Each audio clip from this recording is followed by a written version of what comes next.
On the sofa in front of us, we've got Emily and Jimmy. How you guys doing?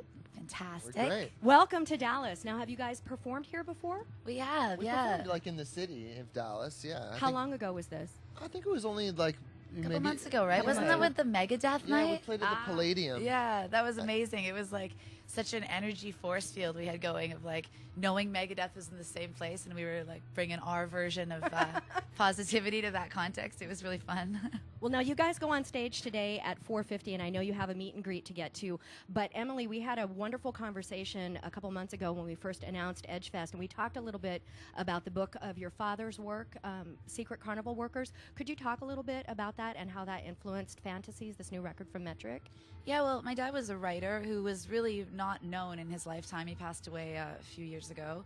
And he, growing up, you know, he was a teacher, and he didn't really come across as this like pretentious poet. When I think of poet, I always think of something other than what my dad was. You know, he grew up in Vassar, Michigan, and went to India, which is where I was born. And in his life, just seemed to be on an adventure where he met really amazing people and ended up doing incredible things, contributing to albums, as we discussed, like Carla Bley's. Carla Bley. Yeah, like a really monumental jazz rock album from the 70s. It's kind of considered, like, I think I said that day, like the Sgt. Pepper's of the jazz world. So Well, you had told me about the book, and I went out and I got it, and I wanted to bring it up because I know on this album you used something called Campfire Test to decide what songs you were going to keep for the record. And I thought I had heard that your dad had done something with Carla Bley called Clue Lists or something. So was the Campfire Test similar to the Clue List that he did to come up with the music with Carla Bley? Well, the thing about you know, being lucky enough to grow up in the presence of someone who was, you know, so interested in language and led such an interesting life is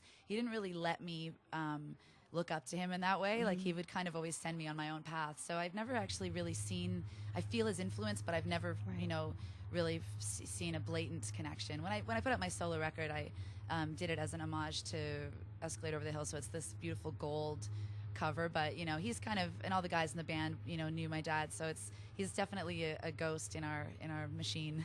Well, no, something that I wanted to give you guys, because we talked a little bit about Brian Eno. He has a variation of the Campfire Test. It's called the Oblique Strategies. Oh, yeah, we were so talking about that. I got you a box. Oh, thank Oh, you. cool. I don't know.